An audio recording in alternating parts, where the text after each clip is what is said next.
Good morning and welcome to the Kennebec Valley Chamber of Commerce Business Insider Breakfast. My name is Ross Cunningham, President and CEO of the Kennebec Valley Chamber. Our sponsors this morning are Kennebec Savings Bank and Central Maine Power.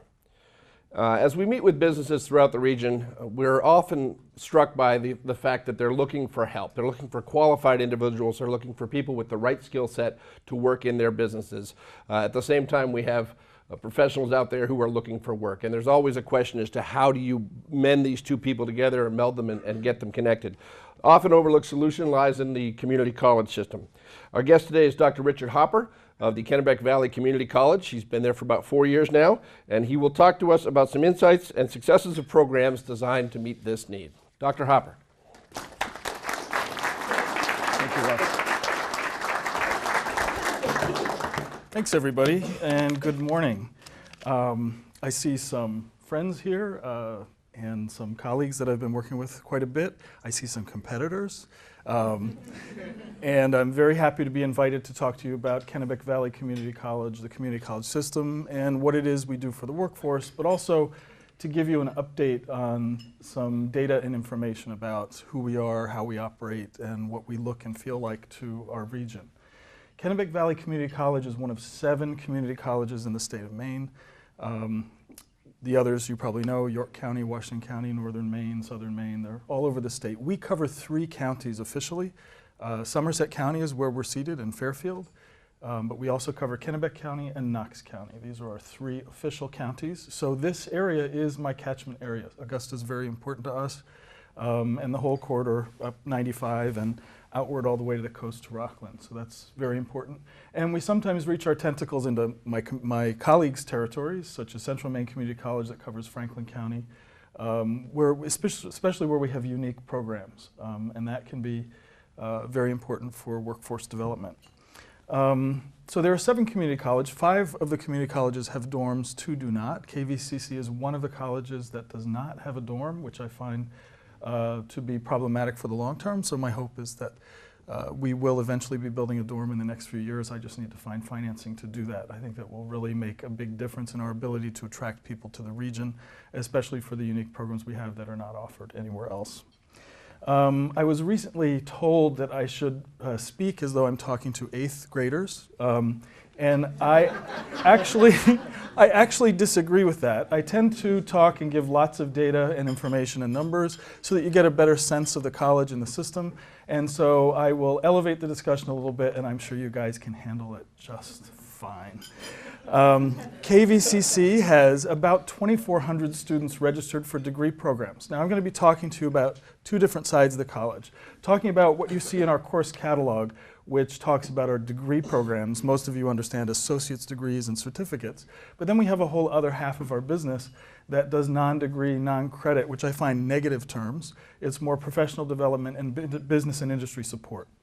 And those are really important areas, but we don't have a catalog for that yet, and I'm working with my team now to make sure that we'll have something that captures it better. And so I'm here to help you understand the 2 different sides of the house. So we have about 2,400 students. We are different from the other community colleges in the state. The other colleges tend to be 50-50, direct from high school, adults. We are 76% adults and 24% direct from high school. I think part of that is because we don't have a dorm, but also it's the programs we offer and the folks in our region that are looking to upskill, reskill, newly skill, get out of the house, do something new, change jobs, or do any number of things. So we have a very heavy focus on adult students and adult learners. This is very important, so I never refer to the kids at KVCC, though when I talk to people, they often refer to the kids at KVCC, and it really couldn't be farther from the truth. We have, the average age is about 30 years old, and that's the average. It means we've got a good half of our population that's well above 30. This year we have completely revamped how we do enrollment management in the past 2 years. We had a very seriously declining enrollment, and we retooled how we operate, and this fall we were up nearly 7% in our enrollment for degree programs, and as of yesterday we were up 7.52% on our spring enrollment relative to the same time last year. That's even including after we lose students through attrition from fall to spring. We filled that up, and then we still were up 7.52%. This is unusual. Community colleges have counter-cyclical admissions, which means our enrollment tends to go against the employment rate. So when unemployment is low, our enrollment is generally low. We have record low unemployment right now in the state of Maine, and our enrollment should be lower normally.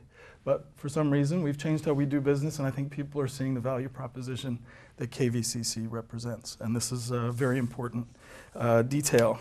But it also means we are improving the workforce for our region. And we are, 96% of our graduates stay in Maine, and about 80% of them stay in the Kennebec Valley area. So this is very important. There are a lot of great colleges in the region, but you'll see students who go to what we call the Precious Three, Bates, Bowdoin, and Colby. A lot of their graduates go out of state when they finish school, and they don't stick around to the rate that our students do. So we are very important to the local labor market, and we're very important to Kennebec Valley. Workforce development is very important for us. Now, community colleges have a reputation of being focused on the trades, and we do a lot in the trades. We cover electrical, plumbing, heating, air conditioning, ventilation. We have an energy services technology program that we got off the ground recently, and it's now full up and has a wait list. So we have a lot going on. We have a precision machine tool program. I notice folks here from Kennebec Technologies. We recently upgraded our precision machine tool lab, and I'll talk about all those investments in a moment. We do quite a bit with transfer. We have 96 transfer students coming in this semester alone from over 70 different colleges and universities. This is quite surprising. I was expecting everyone to be coming from Orono or Southern Maine, and in fact, you know, we get 5 or 6 from those colleges, or UMA, but in fact, we see them coming from all over. And a lot of this has to do with the fact that we admit a lot of adults who have already been to college somewhere and maybe stopped out and then chose later on in life to go back. They're considered a transfer. Or folks who already have a bachelor's degree and come to us. One of the important secrets of KVCC is many people treat us like a graduate school. They go and they do a liberal arts degree in the subject of their choice. They go out to the labor market and they find they're not having any luck getting a good job, a good paying job, a secure job, or a job that means something to them. And they come to us to get a skill oftentimes. And again, these are generally the adults, but our young students who come to us direct from high school and maybe a little bit older come to us for transfer largely. They study things like liberal studies, mental health, early childhood education, business, and they transfer on to four-year colleges and universities, and we do very well with that. Our 24% enrollment from direct from high school, we have about 18% transfer of the students who graduate from KV. About 8% of those transfer before they graduate, and about 10% of those transfer after they graduate. So for me, a success, whether they transfer while they're in the program or after they've graduated, it doesn't really matter to me. Either one is a success as far as we're concerned.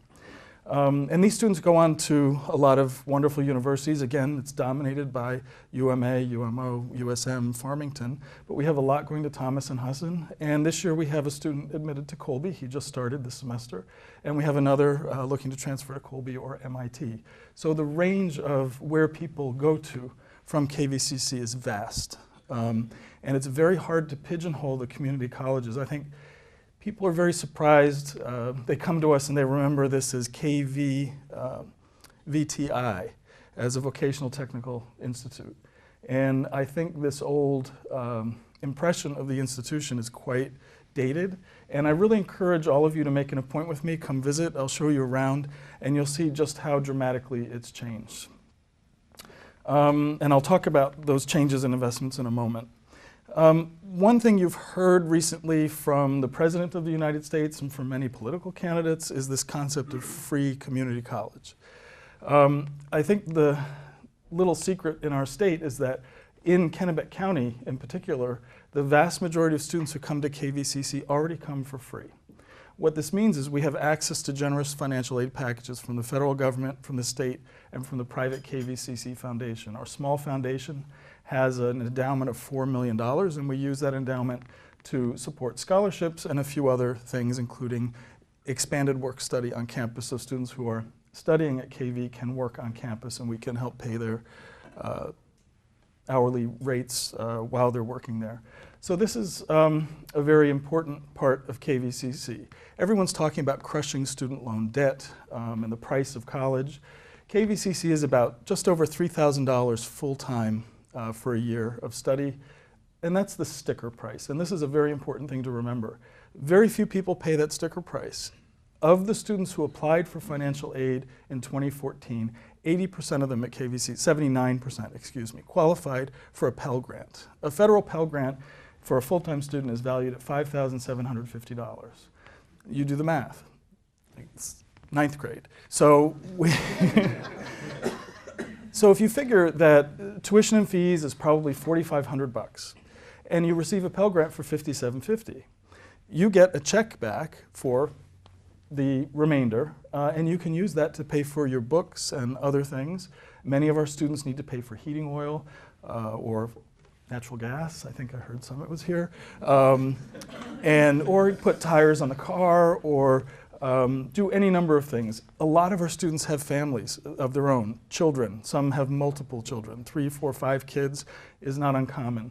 In spite of what you hear about the population, we have a lot of young parents at the college. So these resources are very important to them. So for 80% of our students, they already have financial aid from the federal government to cover our very low tuition rate.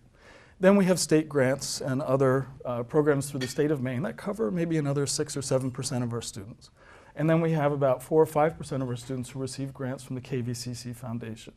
And so we're looking at somewhere between 80 and 90% of our students don't really have to reach into their pockets to write a check. And in fact, we end up giving most of these students a check after classes have begun because we've received too much financial aid on their behalf.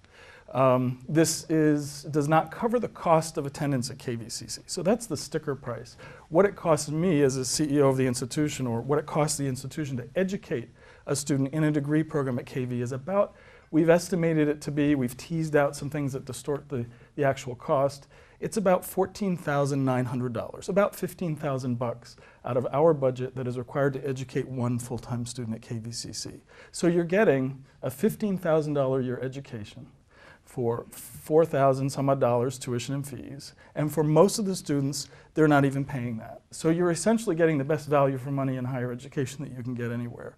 And I think this is a very important fact that's often lost on people, families who are making decisions. Another important thing to remember for degree-seeking students is student loans. You read about the crushing student loan debt in the newspapers. We did an analysis of our student loan debt. Only 39% of KVCC students borrow student loan money. So, you've got 61% who don't borrow at all. So already the 61%, we can set those aside. And then we have 39% who borrow some money. Well, what do they borrow? We looked at borrowing, and students borrow anywhere from $500 to $12,000. I think the maximum is $11,500 that they can borrow for a full-time student. And what we found is the modal loan, the loan most typical at KVCC, is $2,500. So the typical borrowing student at KVCC, and remember this is only 39% of our students, the typical borrower borrows $2,500 per year for a 2-year program. So they graduate the institution with $5,000 of debt, if they borrow at all. So I think that's a very important fact to remember, that even if you're going to come to KVCC, you should apply for financial aid, you should, hopefully you will qualify for a Pell Grant or some other type of assistance that we are able to help find. And then you probably won't borrow money, but if you do, you probably won't borrow a lot. And $5,000 to get an associate's degree, if you pay that out over 10 years, it's $51 a month. So really, this is the best value for money, even for those who choose to borrow money. And again, we have 10, 12% of our students who actually write a check for the education, but the checks they're writing are not huge. They're writing a check full-time, $4,000, $4,500 a year. And that's still, for a full-time study, that's pretty incredible. And other colleges and universities in the state can't really compete on our price point and on our value for money for the first 2 years of undergraduate education, or for 2 years to gain a very marketable skill that's useful in the labor force. So KVCC has transformed quite a bit. I arrived 3 years ago, and the college had been doing very well, and was very well led for a very long time. But when I arrived, the Maine Community College System had just received a gift from the Harold Alfond Foundation of a 600-acre tract of land that was part of formerly the Goodwill Hinckley School. Some of you may be familiar with it. This was a big change for the college. It's a campus 6 miles away from where our current campus is on I-95, so it's in Fairfield, but in the Hinckley village of Fairfield on the way to Skowhegan. And it was 600 acres. It included a chapel, an old middle school, a gym, a 120-acre or formerly organic dairy farm, and a field house, this giant sort of big field house. All the buildings were in disrepair, and none of the buildings was new. So we've had to, part of the gift allowed us to renovate the chapel and renovate the old middle school and build a brand new building for science and agricultural education. It has probably, the new building has perhaps the most beautiful lecture hall in the state of Maine. And we were very intent in building the building that we use Maine work and product if at all possible. And so you'll come into the lecture hall. We were very fortunate. The state rules require we take the lowest bidder. And the lowest bidder for the build out of our lecture hall was Thomas Moser, surprisingly. And we used Maine white beech wood in the lecture hall, and it really is quite lovely, and we're very proud of it. So if you come, make sure we take you to the new lecture hall and show you the space. The building also comes with 3 brand new laboratories, 3 project-based learning classrooms. All the walls have erasable whiteboard paint, so you can write on any surface. And we have a student lounge and a variety of other things, and faculty offices and whatnot. And that new building is very important to us. The renovation of what used to be the Averill Middle School, we've updated the space, and it really looks and feels very good. But in that space, we've also put a new culinary arts center. The culinary arts center is brand new. We never had culinary arts in our region. And when you see the space, I think anyone who comes in is quite impressed. It's quite a remarkable, very appealing environment. Across the hall from the culinary arts laboratory, we have a demonstration kitchen, which looks like a Martha Stewart studio. We have all the IT equipment in there to film anything that needs to be filmed or broadcast courses or anything that anybody wants. We have revived the organic farm. We are not doing dairy. We are doing simply horticulture and very small livestock. But our goal is to feed ourselves, and already about 20% of what we eat on campus, we actually produce on campus. Within 1 year, we were able to recertify organic. But this doesn't mean we don't teach conventional methods. We chose to keep the organic certification just because it's so hard to get once you lose it. But we teach both organic and conventional methods. It is not a narrow curriculum by any means. We have had many, many investments in the past couple of years. On top of this, we've brought in multiple federal grants, and Jeff Stedden is here and has worked with us in helping to win these grants. And a lot of them are from the Department of Labor, but we also have them from the Department of Agriculture, Department of Energy, and these are federal departments. And we also have them from private foundations, the Sewell Foundation, the Cohen Foundation, and others. These investments have been huge and very important. The first of the grants was a Department of Labor grant for agriculture, education, and culinary arts. This allowed us to build our curriculum, hire new faculty, and build out the spaces that we needed to start these programs anew and use the space that we have. And that was $2.5 million. And we are finishing that grant on June 30th. The second was another Department of Labor grant that was for $3.5 million that allowed us to completely revitalize our information technology. You cannot touch a computer in the college that is older than 2 years. When I arrived at the college 3 years ago, we had not one mobile device. We now have nearly 1,000 mobile devices on campus. We have to maintain these as well, and we're probably going to have to update them in the next 3 to 5 years because this stuff becomes obsolete very quickly. But as of today, anyone coming in onto KVCC and studying at the college will be working with the newest and latest technology that we have. So this grant also, the $3.5 million, was also to revitalize our computer science program. We shut down the old computer science program and we built up a new one, talking with employers such as yourself. What is it that you need in information technology? What should our graduates be studying? We looked at the old curriculum and we designed a new curriculum that met the needs of the local employers, and we're now teaching it, and we have about 40 students registered in that program. And it's growing year after year as we ramp down the old program and bring up the new. But we could only do this with the extra resources from the Department of Labor. That was very important. We've also completely revitalized our AECT program, our Applied Engineering and Computer Technology program, which deals largely with hardware or connecting wireless and cellular devices. You come into that lab now and it is a treasure trove of all brand new top-rate equipment where students learn to build computers on their own. They learn to work with wireless and cellular devices, and it's really quite impressive. We just signed an articulation agreement with Orono, and we have every year about 5 or 6 students who go on to Orono for engineering, and most of those students graduate from that program. And they do very well, and the articulation agreement's very clear. While I'm talking about articulation, it's also important to know there are some myths about the community college. One is that our credits don't transfer, which is bunk. It's a 4-letter word. We now have a transfer agreement with the University of Maine system that is for block transfer. And this block transfer are all of the core courses that students have to take for any undergraduate program. So you could come to KVCC and do nothing but the block courses, transfer to the University of Maine, and you've satisfied all of your baseline coursework, and you can just continue on and concentrate on your major from there forward. So this block transfer arrangement is very important to us and very helpful. We received another grant from the Department of Labor for $2.5 million. And that grant has been invested in our programs in medical assisting. We have a brand new medical assisting lab, which is essentially a mock doctor's office and a phlebotomy center, which is connected to our other simulation lab for nursing. And so it's state of the art. We have also invested in our mental health program, and our graduates do very well at all the mental health service agencies. Students who graduate from KV's program have MHRTC, a certificate that allows them to practice mental health rehabilitation counseling.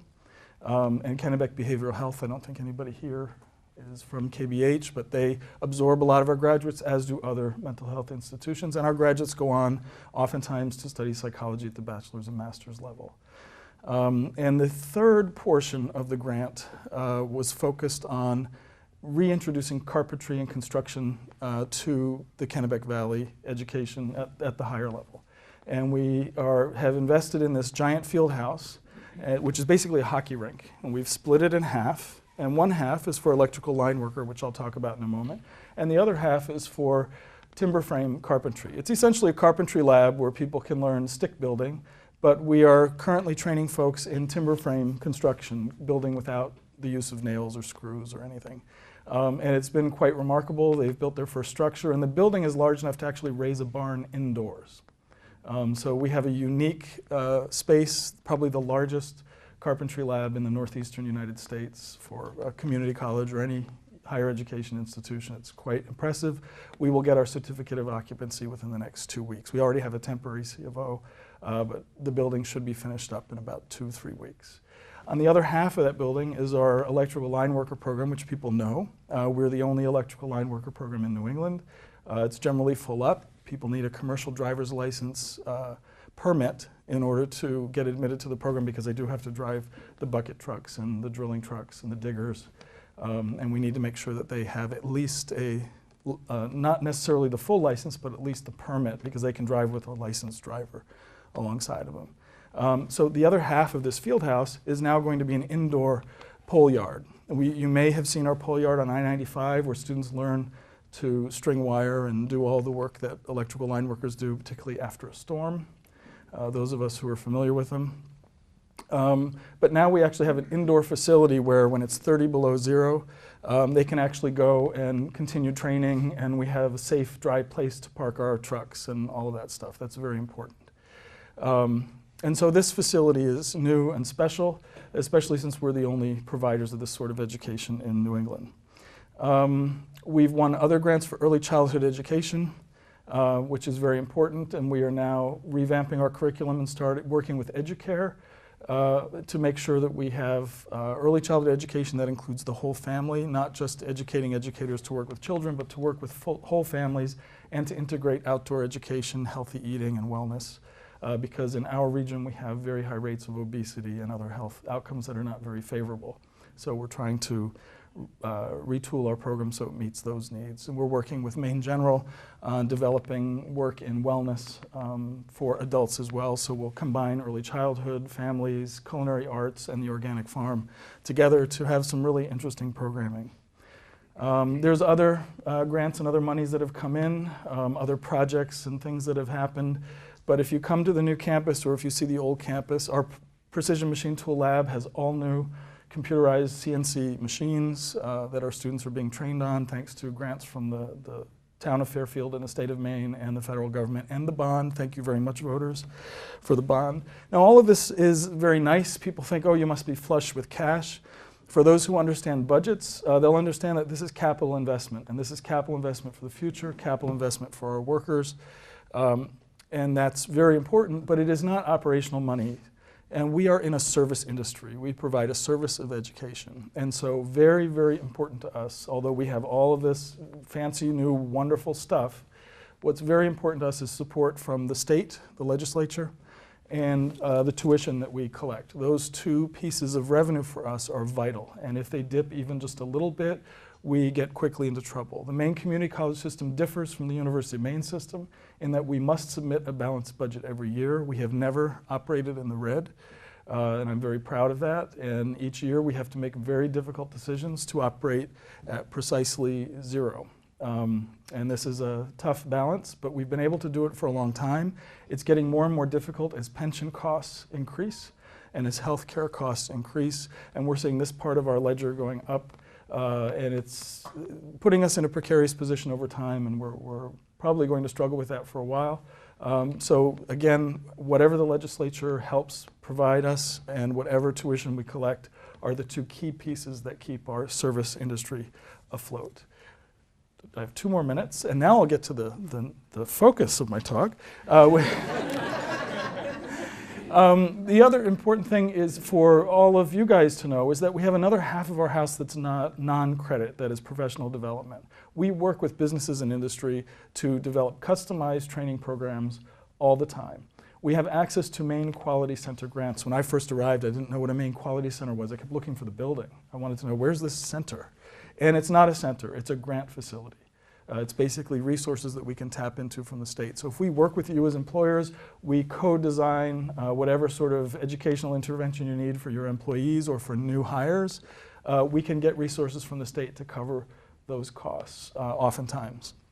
And this is a way to develop a relationship with KVCC to help support you and your professional development goals, to get us into a relationship, and to maybe do future things down the road for which we probably wouldn't get a state grant, but at least we got you out of the gate. Maine Quality Center grants used to be only for new hires.